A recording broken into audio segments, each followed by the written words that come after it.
गंजाम जिला शेरगढ़ थाना अंतर्गत धनंतर पंचायत सोनांतर गाँव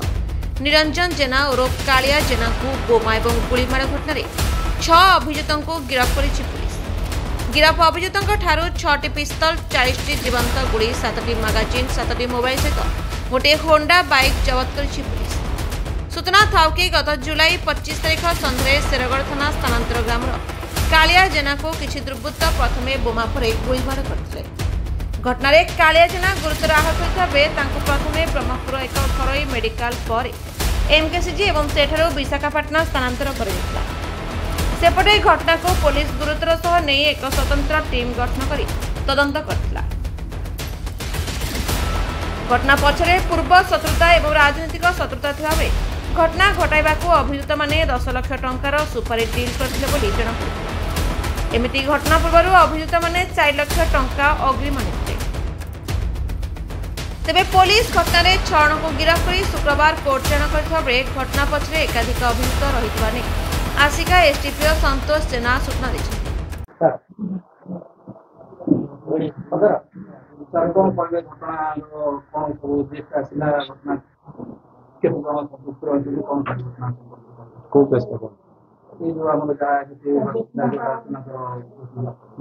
जानते गत 25 तारीख सन्धार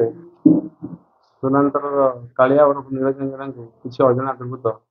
मोटरसाइकेल आसी मरणात्मक आक्रमण करते फायरिंग करते बोमाड़ी करते संक्रांत मिसेस रिपोर्ट में शेरगढ़ थाना केस नंबर 318/25 भारतीय न्याय संहिता विभिन्न दफा आर्म्स एक्ट और इंडियन एक्सप्लोसिव सब्सटेंस एक्ट विभिन्न दफा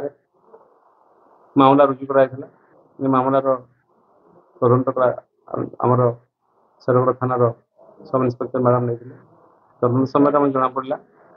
जे किसी व्यक्तिगत क्रॉनिक शत्रुता पॉलिटिकल राइवलरी जो किसी दुर्बृत्त मानक किसी षड्यंत्रकारी व्यवहार करी कालिया जनक मरणात्मक आक्रमण करते। तदंत समय आम वर्तमान सुधा 5 जन षड्यंत्रकारी और जड़े आसला टोटाल 6 जन को अरेस्ट कर समुदाय 6टी बंदूक प्राय 30 राउंड अधिक गुड़ी 40 राउंड अधिक गुड़ी 7टा मैगजीन 7टा मोबाइल फोन गोटे मोटरसाइकेल जबत कराई केस तदंत जारी रही अन्य एक्टिव मान अरेस्ट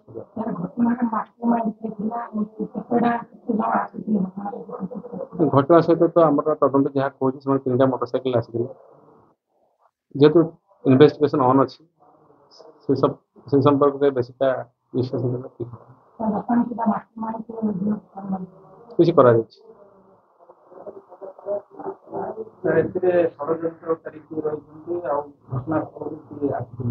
किसी षड्यंत्रकारी आम अरेस्ट कर फ्रड कर सब प्राय मैक्सिमम षड्यंत्रकारी अरेस्ट कर फ्रड कराई स्पॉट को आसता लोक मैंने फ्रड कराई आउ जहाँ बाकी रही इन्वेस्टिगेशन आम खूब शीघ्र अरेस्ट तदंत तो जना पड़ी तदंत चली तदंत जी आसो जी भर दोषी समस्त को अरेस्ट कर व्यक्तिगत शत्रुता दीर्घ दिन व्यक्तिगत शत्रुता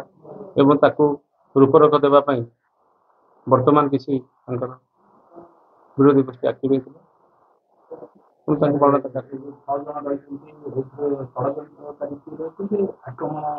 अच्छी आप षड्यंत्रकारी अच्छा 5टा अच्छा जड़े आसला अच्छी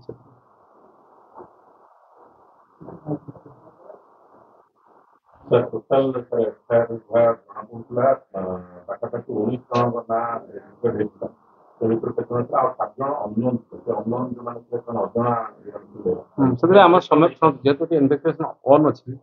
से रिगार्डिंग आम बेस विश्वास करवा ठीक हेनी तदंत प्रतिबंधक सृष्टि कर समय क्रमे सब पर्दाफाश एफआईआर फैक्ट जो अच्छी अंडर भेरिफिकेशन एफआईआर जहाँ लिखाई समस्त एक्टिव नहीं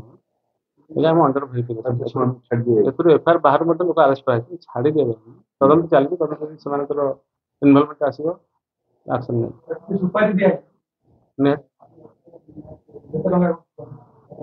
अच्छी इन्वेस्टिगेशन ଯେ କେତେ ଟଙ୍କା କଣ प्राय 10 to 20 लाख सुपर प्लान केମିତି କରିବା ସେଟା ତ ଯେହେତୁ ଇନଭେଷ୍ଟିଗେସନ ଅନ୍ ଅଛି ଯେ କହିବା ଠିକ ହବନି ତାର କ୍ରାଇମ ପରେ କୋন ଦିଗରୁ ଆସିକି ସେଟା ଇନଭେଷ୍ଟିଗେସନ ବଡ଼ ପାର୍ଟ ସେଟା ବିଷୟରେ ଆଲୋଚନା କରିବା ଠିକ ହଁ ଏଥିରେ ଆମର ପୋଲିସର ଆମ ସବ୍ ଡିଭିଜନର ପାଖପୁରା ଆଇସି ଆସ୍କା ଆଇସି ବା ଆଇସି କମିଶନର ଅଛନ୍ତି ତାଙ୍କର ଇନଭଲଭମେଣ୍ଟ ଏବଂ କିଛି କନଷ୍ଟେବଳ ଯେଉଁମାନଙ୍କର କ୍ରାଇମ୍ କ୍ରିମିନାଲ ଲାଇନ୍ ଅଭିଜ୍ଞତା ଅଛି ସେମାନେ ମଧ୍ୟ ଇନଭଲ୍ଭ ହେଉଛନ୍ତି ତାର ବନ୍ଧୁକ ଗୁଳିର କଥା କହିବା ଏତେ ସାରା ବନ୍ଧୁକ ଗୁଳି ମଧ୍ୟ ଜବତ ହେଉଛି ବନ୍ଧୁକ ଗୁଳି କେଉଁଠୁ ଆସିଲା କିପରି ସେଟା ତଦନ୍ତ ସାପେକ୍ଷ ତଦନ୍ତ ଭିତରେ ସେଟା ଅଛି ନମ୍ବର 7 ପିଣ୍ଟୁ ପଟ୍ଟନାୟକ ଲେଖାଇଛି ସେଟା ତଦନ୍ତ ନାଇଁ ସେଟା ତଦନ୍ତ ଚାଲିଛି ତଦନ୍ତରେ ଯିଏ ଆସିବ ଏଥିରେ ଏଇଟା ତ ଡିସ୍କସ୍ କରିହେବନି ଯେହେତୁ କେସ୍ ଇନଭେଷ୍ଟିଗେସନ ଚାଲିଛି ତଦନ୍ତରେ ଯିଏ ଆସିବ ପୋଲିସ ସେଇଟା ଚାଲିଛି ତାଙ୍କର ଆମର ମାନେ ତଦନ୍ତ ଭିତରେ ପରିଧି ଭିତରେ ଅଛି କହିବ ରାଜନୈତିକ ଶତ୍ରୁତା ବୋଲେ କଣ କି ପ୍ରକାର କହିଲି ଗୋଟେ କଥା ତଦନ୍ତ ଚାଲିଛି ତଦନ୍ତର ଜଷ୍ଟ ଷ୍ଟାର୍ଟ ହେଇଛି ମାନେ ଏଇସବୁ ଡିସ୍କସନ କରିବା ପବ୍ଲିକ ଠିକ ଏଫଆଇଆର ଦେଇଛନ୍ତି ଏଫଆଇଆର ଷ୍ଟାର୍ଟ ହେଇଛି କଣ ତାର ବର୍ତ୍ତମାନ ସମୁଦାୟ ପୁଲିସ ବର୍ତ୍ତମାନ ଯାହା ତଦନ୍ତ ପ୍ରକ୍ରିୟା ରହିଛି খুব শীঘ্র আমি করবো খুব শীঘ্র 10 ଲକ୍ଷ ତ 20 ଲକ୍ଷ କିଛି ଆଡଭାନ୍ସ ଦିଆହେଇଥିଲା ଏମାନଙ୍କୁ 4 लाख ତାର ଅପରାଧୀ ମାନେ ଜିଲ୍ଲାରୁ ବାହାର ଜିଲ୍ଲାରୁ କୋଉଠୁ ଆସିଛନ୍ତି କଣ ବିଭିନ୍ନ ଜିଲ୍ଲା ବାହାରକୁ ମଧ୍ୟ ଯାଇଛନ୍ତି ଏମାନଙ୍କୁ ଧରା ହେଲା କି ବିଭିନ୍ନ ଜାଗା ଧରା କହିହେବନି ଇନଭେଷ୍ଟିଗେସନ ପାର୍ଟ